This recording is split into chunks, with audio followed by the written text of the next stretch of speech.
Not sure if they saw us. It might be possible. We don't have the strongest invade composition anyway. Alright, let's disengage. Hello my fellow misfortunates and welcome to another solo queue game on my Platinum Smurf. Trying to get to Diamond before the season ends.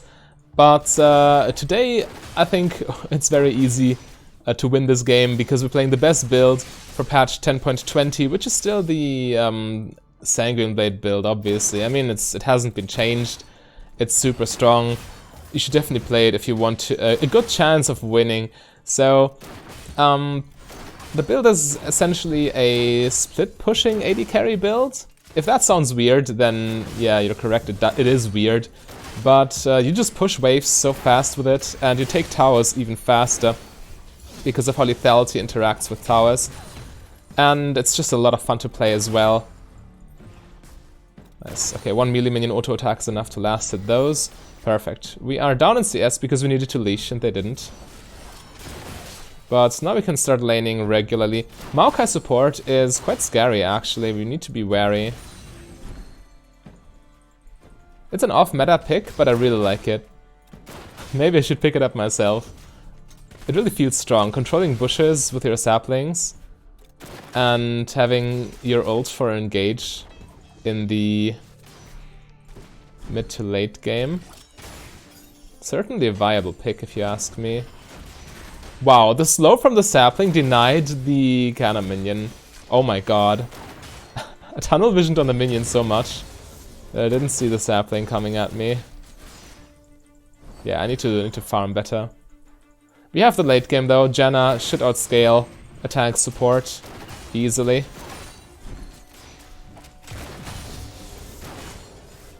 Focus. Okay, I can get that one. Janna the boss.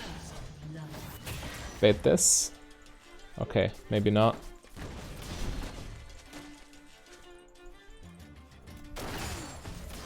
Yeah, jungle looking crisp. This build, by the way, it's Sanguine Blade into... Okay, she got it. Into Duskblade, Sanguine Blade into Berserker's Greaves into Duskblade, and then Edge of Night, Mortal Reminder, and Death's Dance. I've tried variations of this build on the PBE, and it might also be strong in the new season. I don't expect this build to go anywhere in the near future, except for if really major changes happen, or if everything or if anything else becomes super OP, which might happen in a big change like this preseason. Wow. I couldn't reset Love Tap in time, I needed to gamble with the tower. Losing every single cannon minion so far. Bot lane miss, not sure what they're up to. Probably warding, yeah.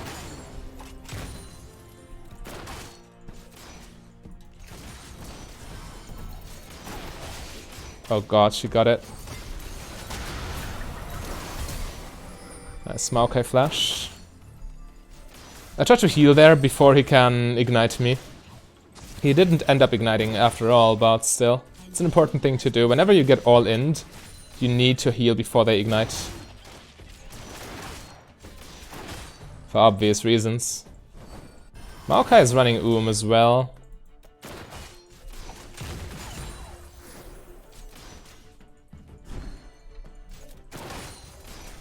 Went for the stopwatch.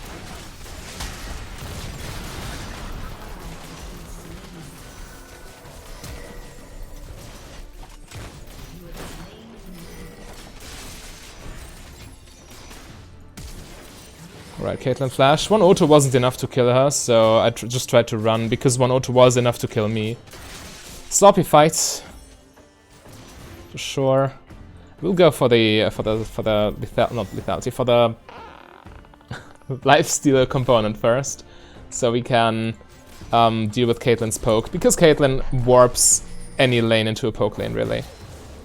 Janna should... Okay, she's smited. Somebody needs to take the kill, though.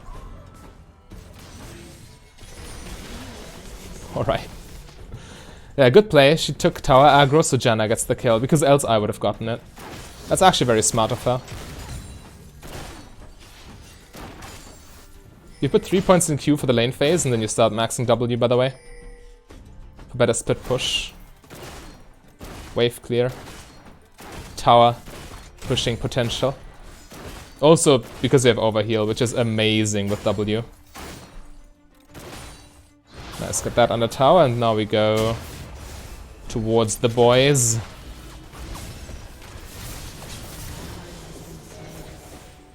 Yeah, trying to take that Ryze ulti was not a good call. You should have just kept running.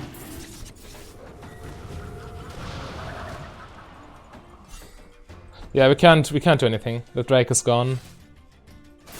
Or is it? Actually, it isn't.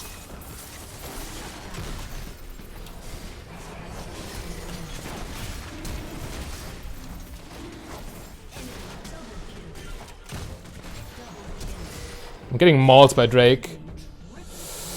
Ouch, that Zed is going to hurt.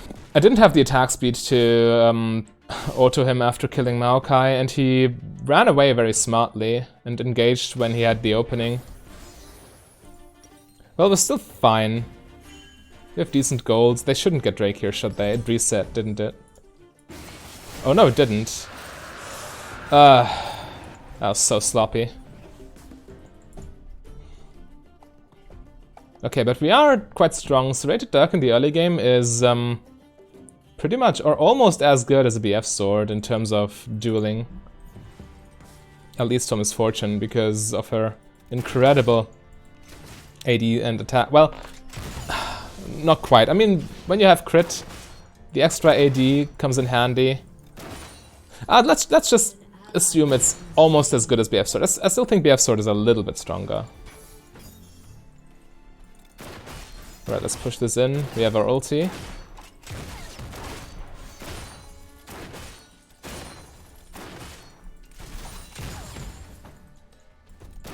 Woo! First cannon minion! It's alright, just making sure this goes under tower. Yeah, Zed might be on his way. I agree. We really shouldn't risk anything. Might as well take some jungle camps.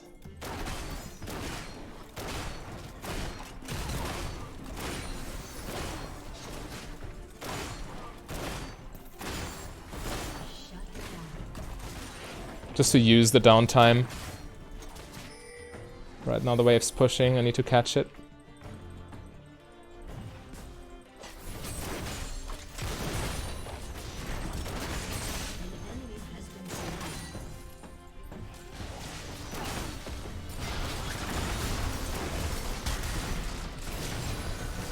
I healed too late. Janna getting caught again. Yeah, sure. What should I R there? I wasn't in position. But I mean, it's solo queue, so it's obviously my fault that Janna died.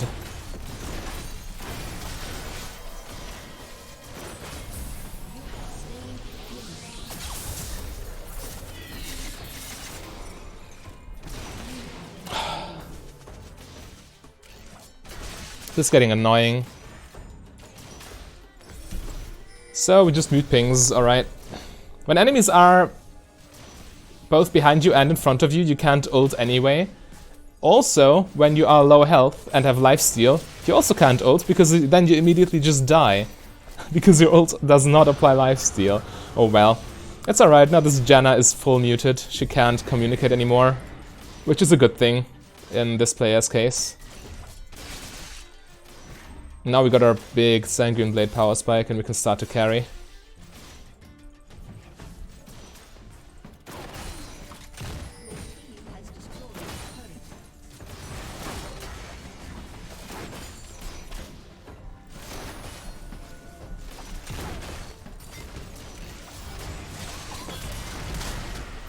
Caitlyn flash. That's worth.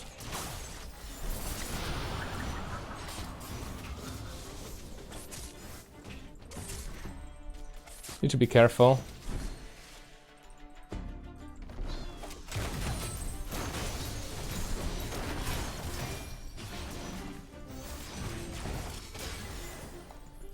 Maokai took a lot of damage.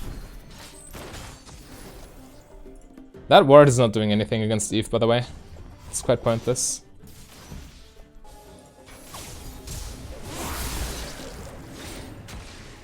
Sure.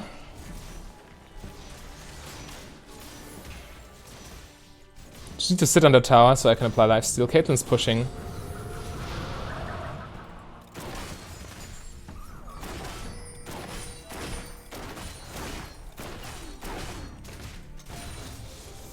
Alright, fairly healthy right now. Oh, their left lane. That means their tower is going to take a massive hit. 3 points in W, Sanguine Blade, Dagger. That's 2 platings for me.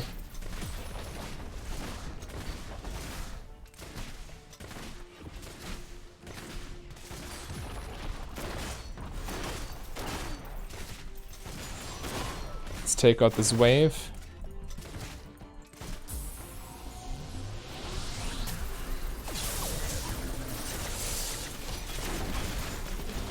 Okay, this Eve is doing her work, huh?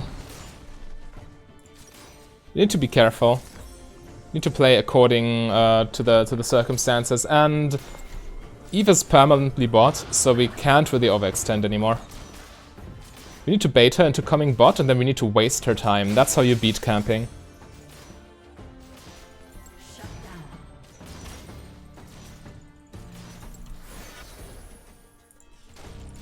Alright, and against Maokai we also need early healing reduction. I will go for Executioner's Calling next base.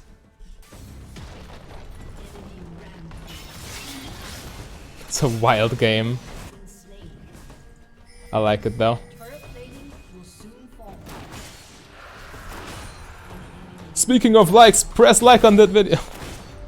I'm never going to do this unironically, by the way. It's just too cringe. On a serious note though, if you enjoy educational League of Legends content, you should press the subscribe button so you stay updated. That's all I gotta say about that. Caitlyn's dead, so this tower is gone.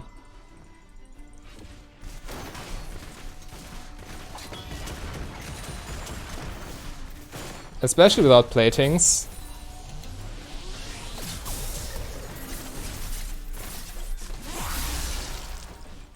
Yeah. Again, Eve bot, but she didn't get anything here, so it's fine. Lifesteal is king. Okay, so we can base here, get our Executioners, and shut that Maokai down for good. The 4 kills, the 7 kills Caitlyn is kind of scary. Not gonna lie. Alright. So yeah, the idea is the 3 stats that work against towers are lethality, attack damage, attack damage and attack speed, right? And Sanguine Blade gives you all of those. So towers just melt. That's a flash. Okay, I didn't respect the fact that they could just one-shot our tower. I thought I could defend the wave, but it was too low, there were no platings. I played this as if this tower still had the armor and magic resist from a plating, but it's post 14 minutes, so yeah, that was my mistake right there. Oh well. We're going to have an interesting mid to late game now. 8 kills Caitlyn. Again, we're fine in my opinion, especially because jungle and top are doing so well. And this Misfortune build will always be relevant. You can just create so much pressure on the map if you play the macro correctly. And if you don't know anything about macro, the only thing you need to internalize, push the wave past river and then roam. If you do this consistently, then you're probably just straight up going to platinum elo. Push past river, roam. Don't get caught. Watch your minimap. In this case, push past this rock and then roam, because pushing past river is not really possible when the tower is still there. Or it depends on what you define as river. So this is past river, yeah, so it's fine. But we don't go towards this tower. This tower is death zone, especially with Evelynn there. Let's keep our farm high.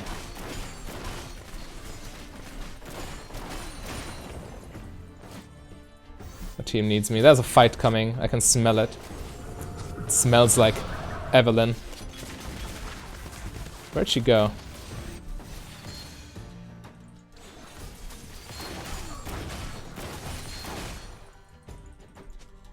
Let's take that mid-tower down if we can. Evelyn bots. Okay, so we know where Evelyn is, which makes it a way safer to do this. This Caitlyn has a lead, but she can't outpush us ever.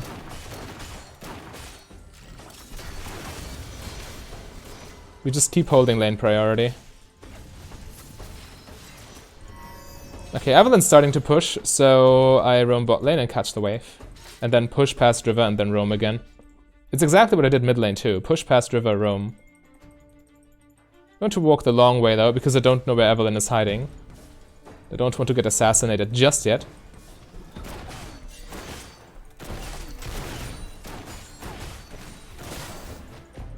Okay, short turn to meh. No idea why you went bot lane when I catch the wave. It's okay though.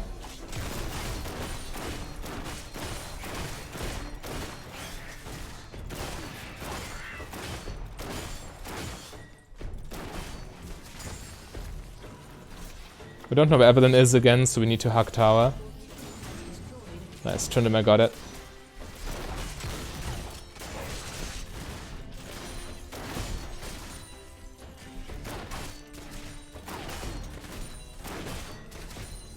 Drake in 20, which is relevant, definitely. Need to play around bot side. If we get a pick here on the Zed, then we're in a good position to take this. Yeah, this is Drake for us, isn't it?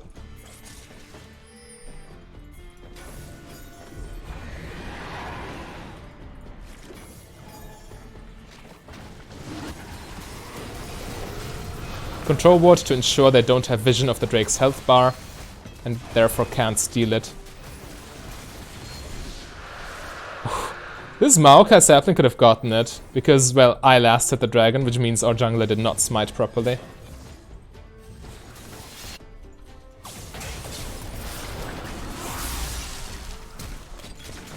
Evelyn flash. Come on, big boy.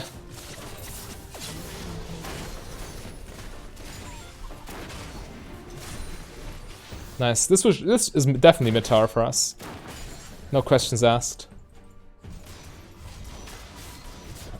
Right now I'm quite vulnerable to this Zed, but as soon as I get my Edge of Night, this will be way safer.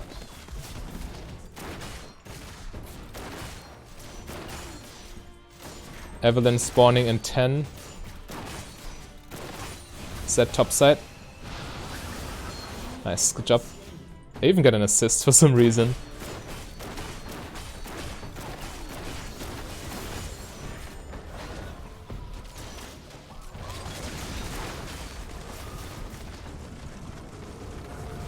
Let's just walk around. Yeah, we can push bot lane past river and then roam again. Or we can collapse on Caitlyn.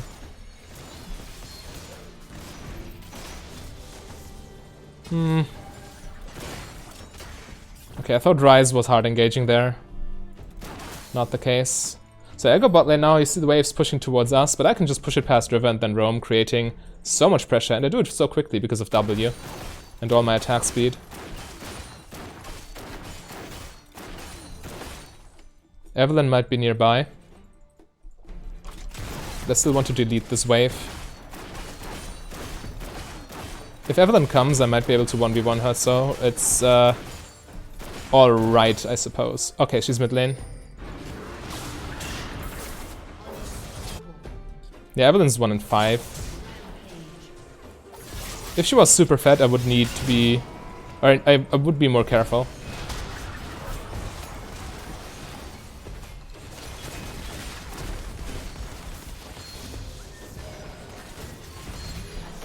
Nice.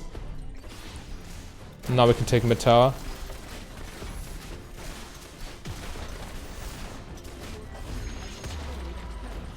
And go base by my Duskblade. Ooh, I haven't been in base for quite a while. It's about time. When you have so much gold, it's essentially like you're super weak. Because 2.6k gold, how much is that? It's 8 kills worth of gold or something? More, 9 almost. And that means my stats essentially read -4, 5, and 2 instead of 5, 5, and 2. You need to spend your gold. Gold unspent is worth nothing in League of Legends.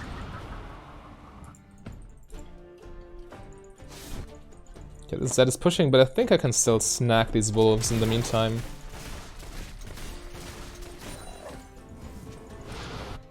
Turned him at 4k gold, yeah, so he has like 13 kills less. He's -5, 2, and 2.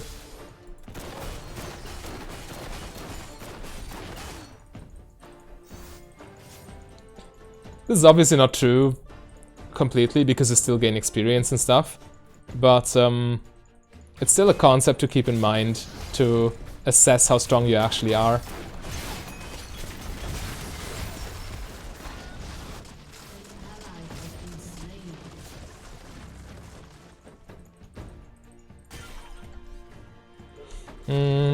Actually, I kind of like my control ward in the Dragon Pit. As long as it doesn't get removed, I think I'm fine leaving it there.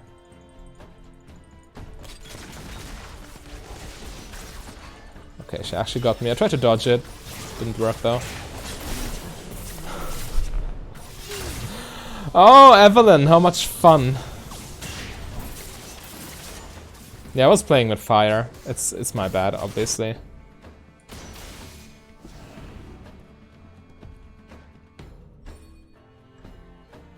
But again, we are quite far ahead as a team overall, especially because of mid-tower difference. The fact that this tower is still standing puts so much pressure on their map. Okay, we'll fall now. We lost Jax. Yeah, or actually, yeah, that can wave clear. Okay, fine. As long as this tower is standing, the minion wave can't push in our jungle, which means minions give vision, right? They're tiny walking wards that can auto-attack. They give vision, and they will never be in our jungle, which means it's very hard for them to scout us, to know whether we're invading. Or not, well, minions don't go in the jungle, but you know what I mean. It's still our territory, because our tower is still standing. We lose top tower here, but side lane towers are not nearly as important as mid lane towers. Yeah, this is a free Drake, but this is also a free mid lane tower. You see how fast this falls? Lethality, attack damage, attack speed. With these 3 stats, you take any tower in a couple seconds. It's ridiculous. We just got a free mid tower. Not a single AD carry in the game, except for Sign Grimblade Misfortune, could have taken that tower that quickly. You see they were already coming for me, but I was so fast that it didn't matter. Okay, now Drake's dead for quite a while, so let's replace this a little bit more defensively against Evelyn. She is near her blue buff, so I think I can take these 2 minions. Okay. So yeah, next up we want Edge of Night for increased safety. The spell shield is nice, but the main deal is the 300 health. That really makes a difference against assassins.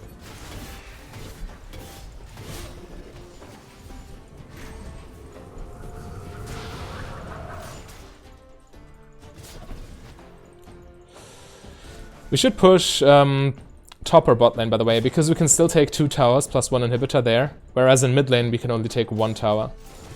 So the potential value is way less. Yeah, that's fine. She can take the red buff. Would have been nice to get it, but yeah, she has rapid fire cannon. That was greedy of me. She still had her net. With champions such as Caitlyn and Ezreal, you need to bait out their movement option before you ult them, because else it's too easy for them to escape your ulti. Let's fight.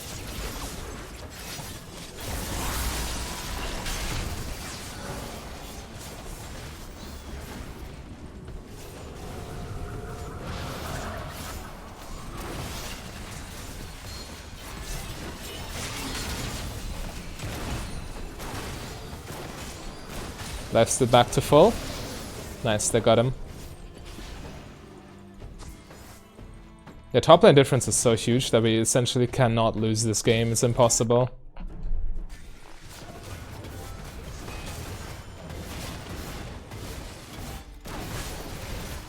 Yeah, they have no chance of contesting this Baron ever. And it's mainly because of mid tower difference, believe it or not.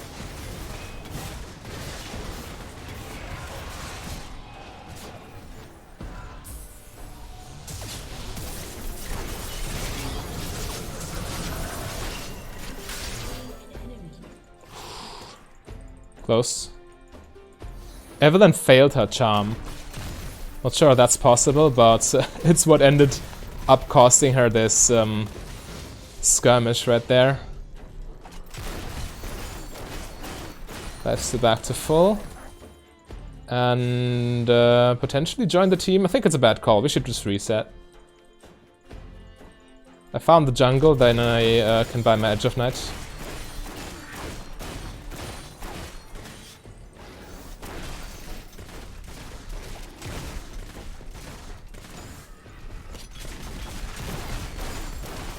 Yeah, perfect.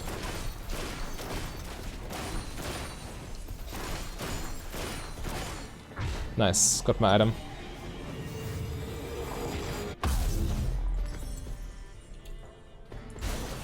Okay, so next up we upgrade to Motor Reminder. Whenever you build, or whenever you buy, whenever you play a lethality build, that's what I wanted to say. Whenever you play a lethality build, you also need to always purchase a percent armor penetration item, Last Whisper, in this meta right here. I think in preseason there are a couple other sources of percent armor penetration coming in. I'm not counting Black Cleaver, by the way. It takes too long to stack, in my opinion, for a true burst damage build. But yeah, you need to take a percent armor penetration item, or else you are missing out on a lot of damage because of how armor works and how lethality and percent armor penetration interact. You apply the percent armor penetration first, and then the lethality is subtracted, so it's tremendous value. And base armor of even the squishiest of champions is high enough in the mid game to well, to cause Lord Dominik's Regards to be the biggest damage increase you can get. Even against a level 9 Caitlyn, Lord Doms will be more damage than Duskblade. Well, in this case, in the current meta, healing is so obnoxious that you need Motor Reminder. So I'm not going Lord Doms, but the concept is still the same.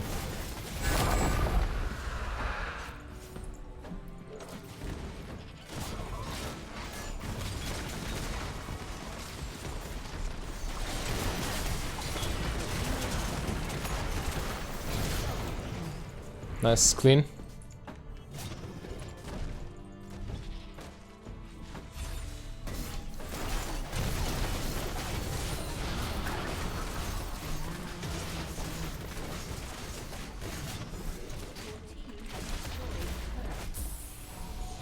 What is she gonna do? As if I would be afraid of her.